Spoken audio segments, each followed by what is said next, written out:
Um, Hello from my dorm room. This is what the place looks like right now. Though I'll admit, extremely subject to change. Behind there is our IKEA furniture, which we still need to build, which means where I'm sitting right now, we're gonna have a bunk bed as well as two different tables and drawers and stuff. So this is about the most spacious it's gonna get. But today also marks almost exactly 2.5 weeks since coming to the United States for the first time. And given that it's my first time in this country, there's obviously lots of new and interesting things that I've noticed. And I guess they all fall into four different categories, as I'm written here, which is place, the weather, the people, and the food. So I thought I'd go through and document all four of them. So the first one, place.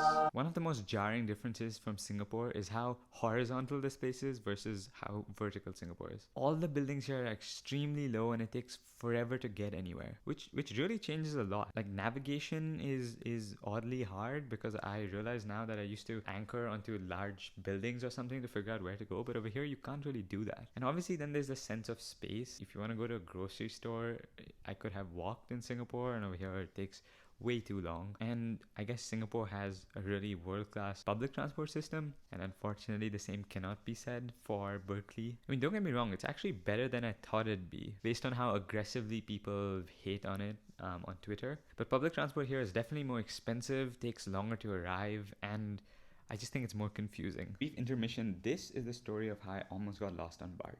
That is me. And I went to BART early because unlike Singapore, trains come here every 15 or 20 minutes. So I had to make sure I catch it or I had to wait for half an hour. So there I am on the platform, proud of myself for coming early. And then I look up and turns out, hey, guess what? Train has been cancelled. So I sit there waiting for half an hour until the next train comes. So then a train shows up, except it's 3 minutes early. And I just assume, hey, this is probably my train, foreshadowing and admit that it was not my train. So the Bay Area looks something like this, and where I had to go followed around this path. Around over here, I decided to take a nap. Then, about like 5 or 10 minutes later, I wake up and it seems like we're turning, but the wrong side away from the bay. And then we just keep going. And I just start panicking. Lucky for me, I got off exactly one stop after we deviated. But if I had continued to take my map, I would have ended up halfway to San Jose, which is like the opposite side of the bay from San Francisco. And then we did visit San Francisco. And the cool thing about it is everything feels bigger compared to Singapore, which makes sense. Singapore, it doesn't have that much space. But like we walked across this pier place, I'm forgetting the name, Embarcadero, whatever, and it is massive. And everything here, the roads, the buildings, the serving sizes is just bigger. But it's also amazing to see something like the Golden Gate right in front of you instead of through a movie screen being destroyed by some sort of on-screen villain or monster. And now I get why it must be so interesting for people who live in New York or San Francisco to watch movies, because that's your backyard getting destroyed, not just some mythical Golden Gate Bridge that exists in movies. And speaking of seeing things you've only seen on screens in person, I actually got to go and meet people from the startup I'd interned at from Singapore, and it is really cool seeing people you've exclusively known as like 2D characters on a screen in Zoom as 3D people. Unfortunately though, I have to admit, SF smelled like a mixture of weed and pee.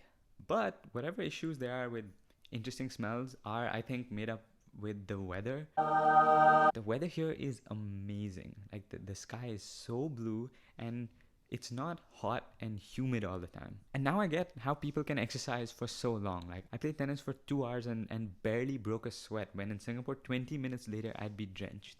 But the sun definitely hits different here. Like I don't explain, it's sharper, and I've just not been using as much sunscreen as I should, which means probably aging a lot right now.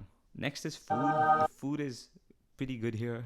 I ate In-N-Out for the first time, which feels like I sort of unlocked a life achievement. I have to admit, for as much as I thought that the US would be filled with like junk food, it's really not. Maybe it's just a California thing. But there's so many more indie restaurants and interesting food here than I thought there'd be. Which means there's also just way more choice for everything. It felt like you had to try harder in Singapore to find interesting niche places to eat. Over here, there's one on every street. But there's also a lot of sugar in everything.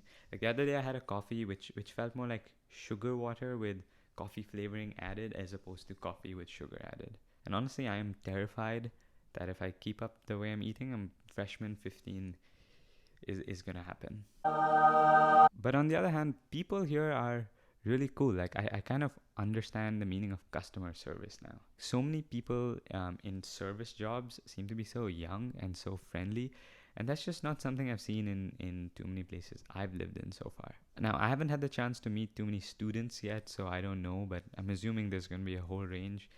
We'll see. But there is a lot of homeless people. Like, I knew it was going to happen, but it's a whole different thing actually seeing it in front of you as opposed to, just hearing about it. Like, every place I've been so far, they've been random dudes just like muttering things. But semester starts in about 2 weeks, and I'm surprised at how fast I started feeling at home here. I think it's to do with the fact that I live in a house full of Singaporean students, so I had a community going in, which a lot of kids don't. But it's going to be interesting to see once semester actually starts and I start to meet people. But first 2 weeks in USA, not too bad.